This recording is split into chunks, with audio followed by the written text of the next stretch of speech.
네, 반갑습니다. 오늘 본문 말씀은 사무엘하 5장 6절부터 16절까지 말씀인데요. 오늘 6절부터 12절까지 봉독하겠습니다. 제가 가진 성경으로 구약 470페이지입니다. 6절부터 읽겠습니다. 왕과 그의 부하들이 예루살렘으로 가서 그 땅 주민 여부수 사람을 치려 하매 그 사람들이 다윗에게 이르되 내가 결코 이리로 들어오지 못하리라. 맹인과 다리 저는 자라도 너를 물리치리라 하니 그들 생각에는 다윗이 이리로 들어오지 못하리라 함이나 다윗이 시온 산성을 빼앗았으니 이는 다윗성이더라. 그날에 다윗이 이르기를 누구든지 여호수 사람을 치거든 물 깃는 데로 올라가서 다윗의 마음에 미워하는 다리 저는 사람과 맹인을 치라 하였으므로 속담이 되어 이르기를 맹인과 다리 저는 사람은 집에 들어오지 못하리라 하더라. 다윗이 그 산성에 살면서 다윗성이라 이름하고 다윗이 밀로에서부터 성 안으로 성을 둘러싸으니라. 만군의 하나님 여호와께서 함께 계시니 다윗이 점점 강성하여 가니라.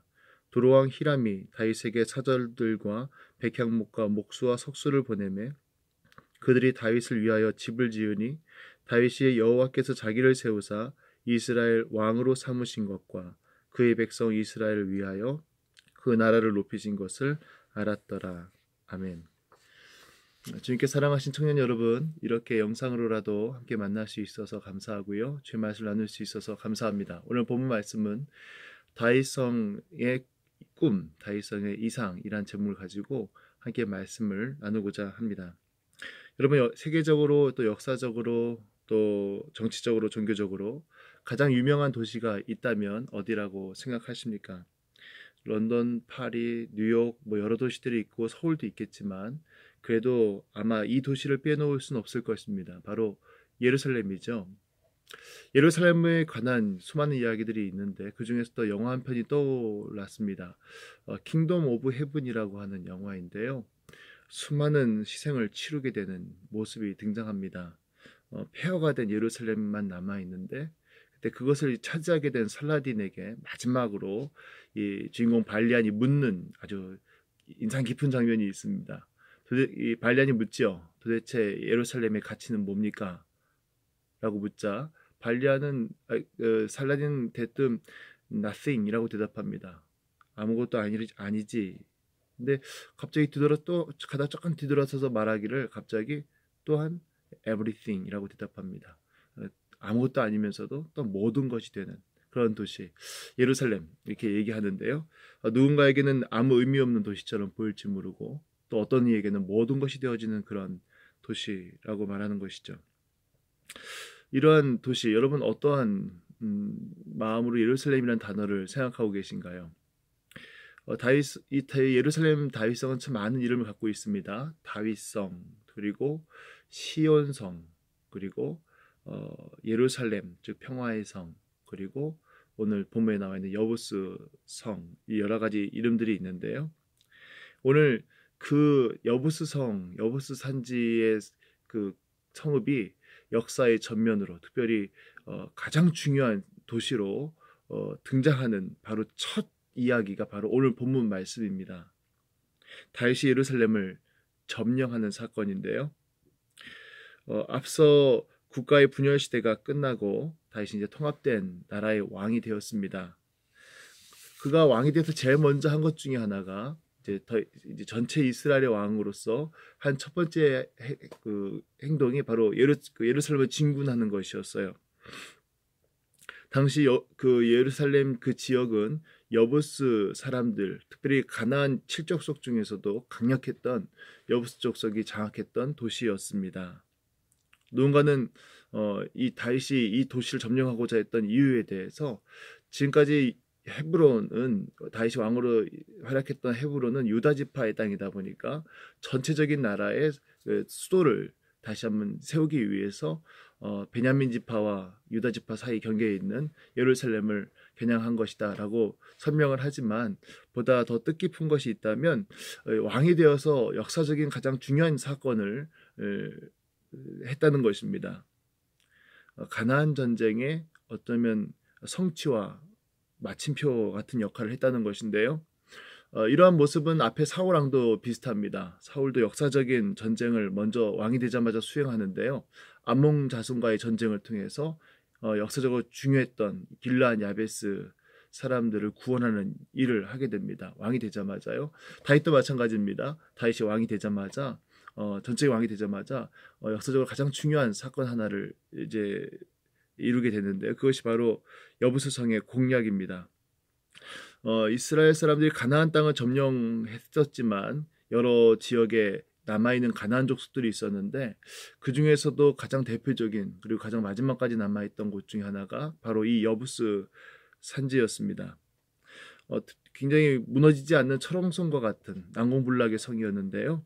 앞에 여호수아 15장 63절 말씀 보면 예루살렘 주민 여부수 족속을 유다 자손이 쫓아내지 못하였으므로, 그리고 사사기 1장 21절 말씀에서도 베냐민 자손은 예루살렘에 거주하는 여부수 족속을 쫓아내지 못하였으므로 라고 언급하고 있습니다. 즉 유다 자손도 베냐민 자손도 결국 이 예루살렘을 점령하지 못한 채 남겨놓았다라는 것이죠.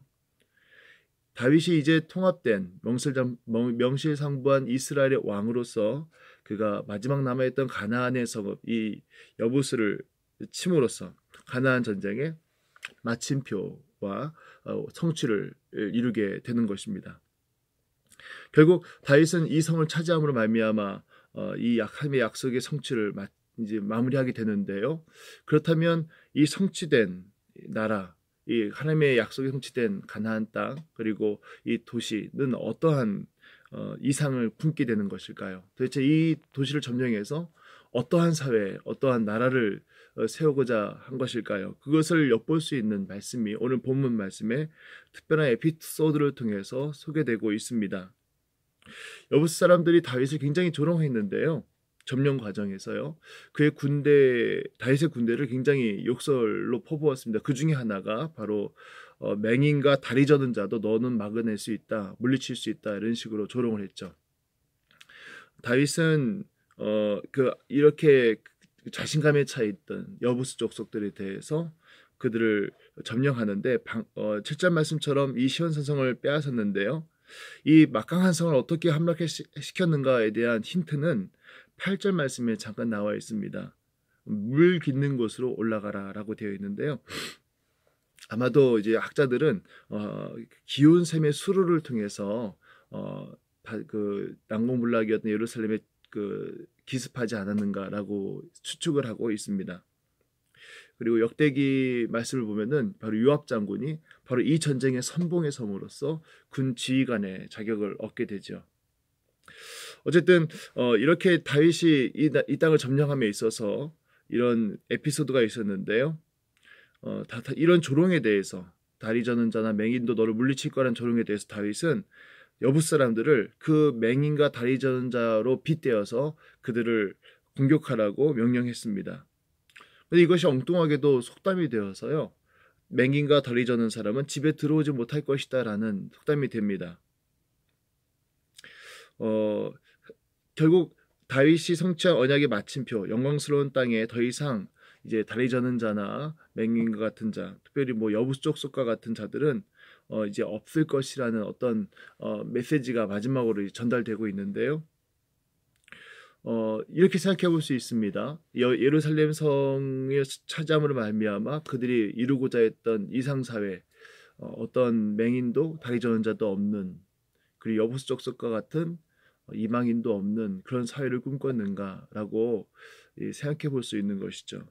실제로 이런 성취를 위해서 많은 그동안의 나라와 또 지도자들은 많은 자기와 다른 사람들을 소외시키거나 제한시키거나 또 모자라고 부족한 사람들을 숙청하는 방식을 통해서 자기들의 생각했던 이상사회를 만들어가려고 했던 시도들이 분명히 있었습니다.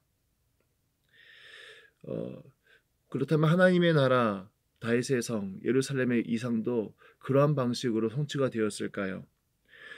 사실은 이게 더 중요한 것은 뭐냐면 다윗의 성은 결국 하나님 나라와 연결되어지기 때문에 더 중요합니다. 본문 12절 말씀 보면은 여호와께서 다윗의 나라를 그의 백성을 위해서 높이신다라고 말씀하는데요. 즉 다윗의 성취가 하나님 나라의 완성이라는 공식으로 연결되어지는 부분이에요. 그렇다면은 이 다윗성의 특징은 결국 하나님 나라의 특징을 반영하고 있다는 것입니다. 그러면 다윗성에 있는 이 이상 사회는 과연 이렇게 어떤 사람들을 소외시키고 어떤 사람들을 제한함으로 말미암아 이루어지는 이상 사회였을까요? 하지만 이러한 속담과는 다르게 하나님 말씀 보면은 반대로 성취되는 것을 볼 수가 있습니다. 이 다윗성이 완공되고 이제 나중에 이제 살펴보겠지만 하나님의 궤가 이 성에 들어오고 모든 장관과 대신들이 다 세워진 후에 제일 먼저 왕의 식사 자리에 앉게 된 사람이 이제 소개되고 있는데요. 9장에 무비보셋이라고 하는 요나단의 아들이 이 식사 자리에 초대되게 됩니다. 근데 잘 아시다시피 이 무비보셋이 두 다리를 다 저는 사람이었어요. 정리하자면 평화의 도성이라는 뜻의 이 예루살렘, 속담과는 반대로 맹인과 절뚝거리는 사람이 가장 먼저 가장 중요한 왕의 식탁에 초대되는 모습을 보여주고 있습니다. 또한 여러분 예루살렘 성전이 나중에 그 예루살렘 땅에 세워지게 되는데 그 성전터에 대한 이야기가 사무엘상 24장에 사무엘하 24장에 등장합니다. 그때 여부스 사람 아라우나의 타작마당이 이제 소개되고 있는데요. 하나님의 사자는 예루살렘을 심판하고 멸하려고 왔다가 하나님의 명령에 의해서 이제 서 있습니다. 그 서 있는 장소가 바로 아라우나의 타작마당이었어요. 근데 그 아라우나가요, 바로 여부스 족속입니다. 다윗은 그곳에서 용서받음을 상징하는 제단을 쌓게 되는데요. 그리고 그 후에 나중에 그 장소는 솔로몬이 성전을 세우는 장소가 됩니다. 그리고 그 성전터를 지금도 많은 나라들이 많은 그 종교계들이 그 땅을 차지하기 위해서 좀 날카롭게 신경을 곤두세우고 있죠. 중요한 것은 이것은 영광스러운 완벽한 성취가 누군가를 들어오지 못하게 하거나 제외시키는 것으로 이룬 것이 아니라 장애를 극복하는 방식으로 그러한 극복할 수 있는 사랑과 신뢰로 멸망당에 마땅한 여부스 족속에게도 해당되는 용서의 제사로 이루어진다는 것을 우리가 말씀을 통해서 보여주고 있어요. 네, 그렇습니다. 예루살렘 성은요, 부족함이나 연약함이나 모자란 것이 없습니다. 그것을 성취하는 방식이 누군가를 제외시키거나 파괴시키거나 그렇게 해서 만들어진 그 이상사회가 아니라 하나님의 은혜 안에서 바로 그 신뢰와 사랑 안에서 연약함들을 끌어안는 방식으로 회복시키는 방식으로 그리고 또 용서를 통해서 멸망받아 마땅한 사람들이 오히려 회복을 얻는 방식으로 이 사회가 만들어지는 것을 볼 수가 있어요. 때문에 우리가 아는 예루살렘성, 다윗성의 의미는 소위 그동안 십자군 전쟁을 통해서나 여러 방식을 통해서 이루어졌던 것처럼 지리적으로 또 군사적으로 싸움을 통해서 이루어지는 것, 폭력을 통해서 이루어지는 것이 아닙니다. 하나님께서 다윗을 통해 보이신 하나님 나라의 성취와 영광으로 인해서 중요한 부분인데요. 성취는 앞에서 말씀드렸던 것처럼 약자를 소외시키거나 편협한 혈통 개념이 아니라 하나님의 방법으로 약자를 회복시키시고 용서를 통해 모두를 품는 모습으로 이루어지게 되는 것이죠. 오늘 이 부분에서 우리 예수 그리스도의 모습을 떠올릴 수 있는데요. 그 이상을 가장 잘 드러내신 분이 바로 예수님이시죠. 예루살렘 왕 예수님이십니다. 그가 공생애를 통해 이스라엘의 왕으로 드러나게 되시고 이제 그가 예루살렘에 입성하실 때 나귀를 타시고 겸손의 왕으로 입성하시죠. 연약한 자들을 회복시키심으로써 그들이 하나님 나라 백성임을 드러내셨습니다. 여러분 여리고에 있는 두 맹인이라던가 또 예루살렘에 입성하셨을 때 그가 회복시켰던 수많은 사람들을 떠올릴 수 있는 부분이에요. 많은 장애인들을 많은 병자들을 고치셨죠. 그리고 마지막 십자가의 사건을 통해서 모든 자들을 용서할 수 있는 용서를 할 수 있는 그 은혜로 품게 되십니다. 하나님의 용서를 드러내셨습니다. 그리고 이제 지리적인 예루살렘이 아닌 영광스러운 새 예루살렘 하나님 나라의 주인으로 주인 되셨습니다. 오늘 본문의 다윗과 그의 도시 예루살렘은 그것을 상징적으로 앞서 보여주는 모델이 됩니다. 정리하겠습니다. 심판의 대상이었던 여부스 사람의 성읍이 다윗의 점령을 통해서 다윗성 예루살렘으로서 역사의 전면이 나오기 시작하는 전면에 나오기 시작합니다. 그 다윗성이 품게 되는 이상과 꿈은 하나님이 이루실 하나님 나라였습니다.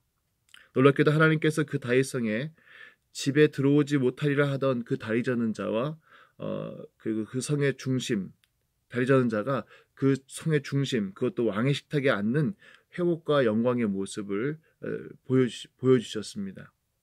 또한 심판의 대상이었던 여부수 사람이 용서의 현장의 중심에 있게 하심으로써 하나님께서 성취하실 궁극적인 하나님 나라가 무엇인지를 보여주셨습니다. 결국 이러한 회복과 영광, 용서와 성취가 다윗의 자손 예루살렘 왕이신 예수 그리스도를 통해서 이루어지게 된다는 것을 바라보게 하는 것이죠.